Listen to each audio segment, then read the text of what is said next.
Assalamualaikum warahmatullahi wabarakatuh. Kami dari kelas KP SMA 2015 akan menyampaikan materi dengan mata kuliah manajemen kompensasi dengan dosen pengampu Ibu Masri Astuti SEMM. Dengan materi yang berjudul motivasi, komitmen, dan engagement serta keterkaitannya dengan sistem imbalan. Dan sebelum kita memasuki materi, izinkan kami untuk memperkenalkan diri terlebih dahulu. Saya Nova Dimas Haryadi. Dan saya Siti Rohmatul Azizah.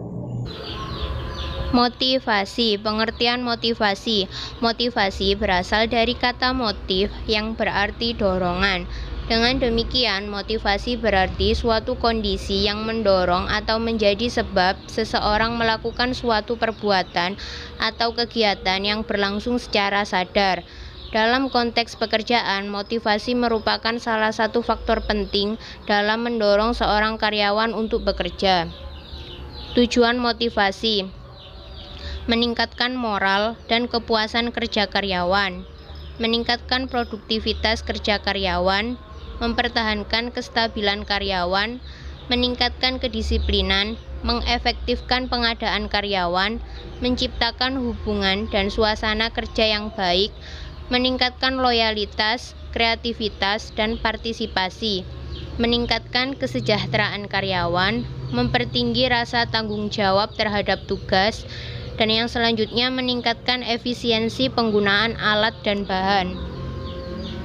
Jenis motivasi ada dua. Yang pertama, motivasi positif.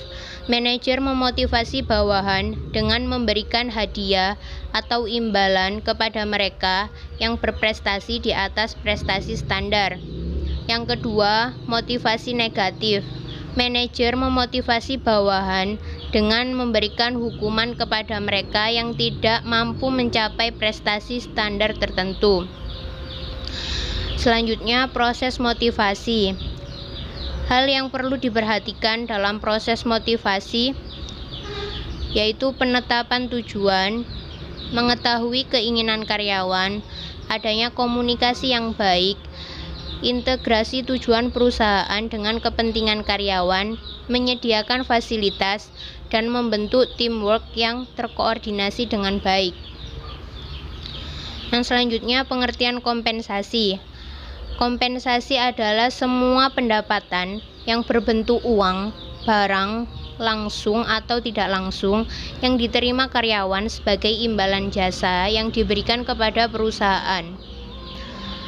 Kompensasi merupakan salah satu faktor penting dan menjadi perhatian banyak organisasi dalam mempertahankan dan menarik sumber daya manusia yang berkualitas, yang di sisi lain menjadi pertimbangan bagi setiap perusahaan dalam menentukan kompensasi, karena gaji dan upah serta bentuk kompensasi lain merupakan komponen biaya usaha.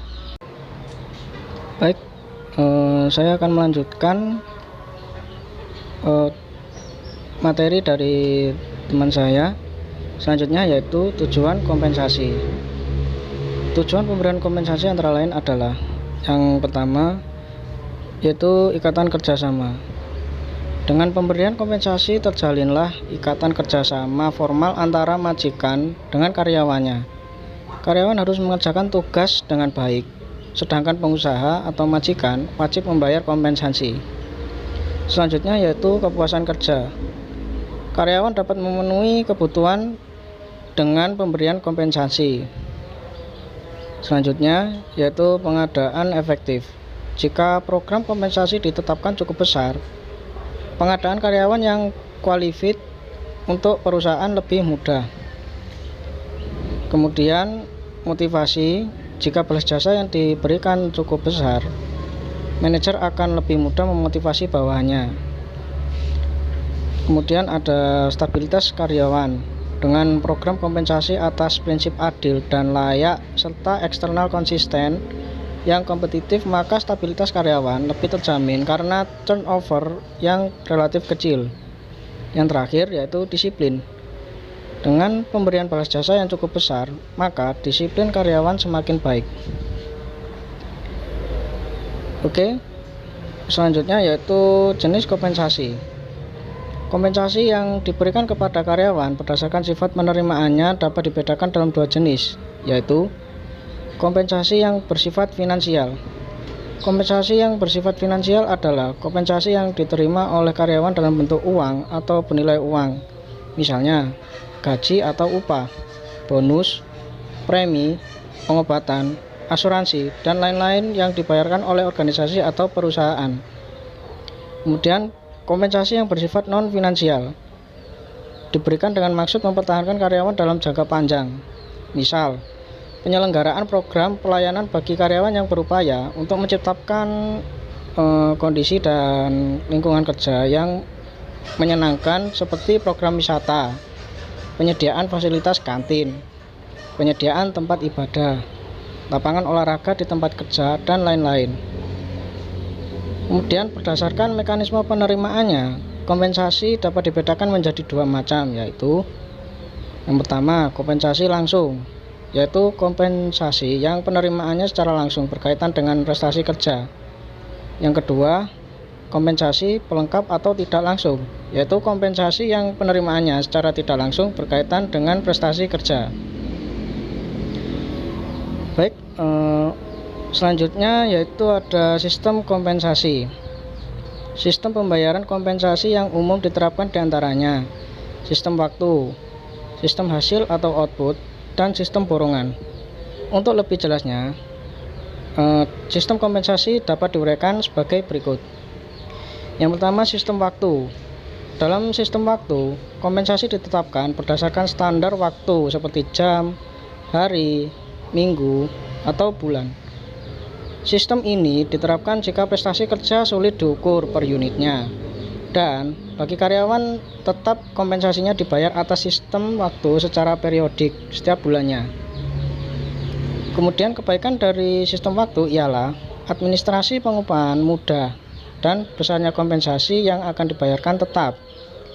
Namun kelemahan sistem waktu ialah yang malas pun kompensasinya tetap dibayar sebesar perjanjian. Kemudian yang kedua, sistem hasil atau output. Besarnya kompensasi ditetapkan atas kesatuan unit yang dihasilkan pekerja, seperti per potong, meter, liter, dan kilogram. Dalam sistem hasil atau output, besarnya kompensasi yang dibayar selalu didasarkan kepada banyaknya hasil yang dikerjakan, bukan kepada lamanya waktu mengerjakan. Kemudian kebaikan dari sistem ini yaitu memberikan kesempatan kepada karyawan yang bekerja bersungguh-sungguh serta berprestasi baik akan memperoleh balas jasa yang lebih besar. Namun kelemahan dari sistem ini ialah kualitas barang yang dihasilkan kurang baik dan karyawan yang kurang mampu balas jasanya kecil sehingga kurang manusiawi. Yang terakhir yaitu sistem borongan. Suatu cara pengupahan yang penetapan besarnya jasa didasarkan atas volume pekerjaan dan lama mengerjakannya. Dalam sistem borongan ini, pekerja biasa mendapat balas jasa besar atau kecil tergantung atas kecermatan kalkulasi mereka. Selanjutnya yaitu pengaruh sistem imbalan terhadap kepuasan kerja karyawan.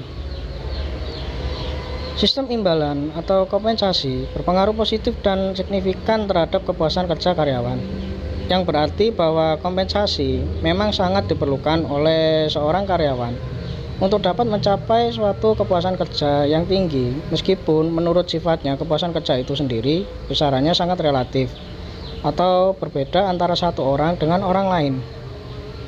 Kompensasi yang efektif mempunyai pengaruh yang kuat dalam meningkatkan kepuasan karyawan. Kepuasan kompensasi sangat penting karena jika kepuasan kompensasi rendah, maka kepuasan kerja juga rendah. Konsekuensinya, turnover dan absenteisme karyawan akan meningkat dan menimbulkan biaya yang tinggi bagi perusahaan. Jadi, semakin tinggi pembayaran, semakin puas kompensasi yang diterima. Kemudian, menurut Maslow dengan teori hierarki, need mengatakan bahwa perilaku seseorang pada saat tertentu ditentukan oleh kebutuhan yang paling kuat. Untuk memenuhi kebutuhan tersebut, karyawan bekerja. Karena dengan bekerja, seseorang akan berusaha memenuhi kebutuhan tersebut sampai terpuaskan. Kebutuhan dasar seperti gaji atau upah adalah kebutuhan dasar terpenting. Sehingga apabila kebutuhan upah terpenuhi dengan baik, maka karyawan akan merasa puas dan dapat bekerja secara baik sesuai harapan perusahaan.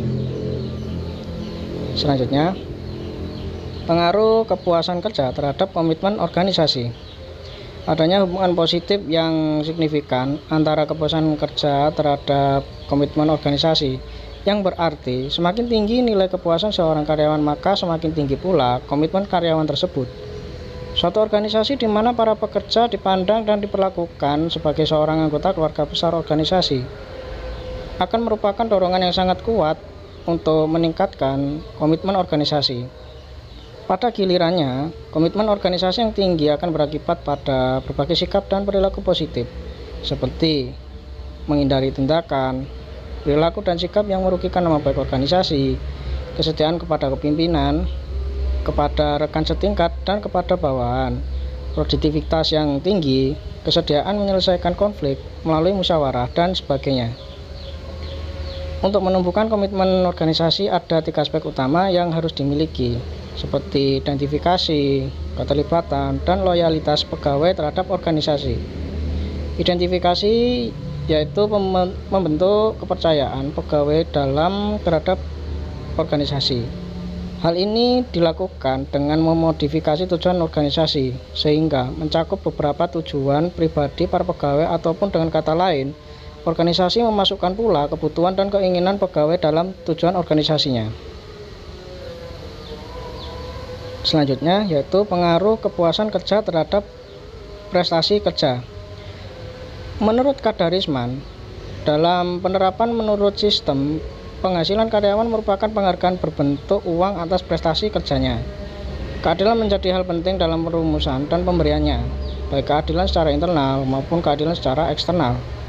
Oleh karena itu, dengan penjelasan di atas bisa dipahami jika kepuasan kerja karyawan pada organisasi mempunyai pengaruh yang signifikan terhadap kecakapan karyawan dalam bekerja. Karena sebenarnya sesuai dengan teori-teori yang ada atau reward management, karyawan akan mempunyai prestasi kerja yang tinggi atau cakap dalam bekerja jika mereka diberi imbalan yang menarik, sehingga mereka akan mempunyai tingkat kemauan, kesetiaan, dan kebanggaan yang tinggi pada organisasi tempat mereka bekerja, karena dianggap perusahaan dapat memenuhi kebutuhannya sehari-hari. Jadi ya tidak heran jika sebagian besar karyawan akan berusaha untuk memberikan prestasi kerja yang baik bagi kemajuan perusahaan. Sekian materi presentasi dari kami. Apabila ada kurang lebihnya, Kami mohon maaf. Wassalamualaikum warahmatullahi wabarakatuh. See you guys.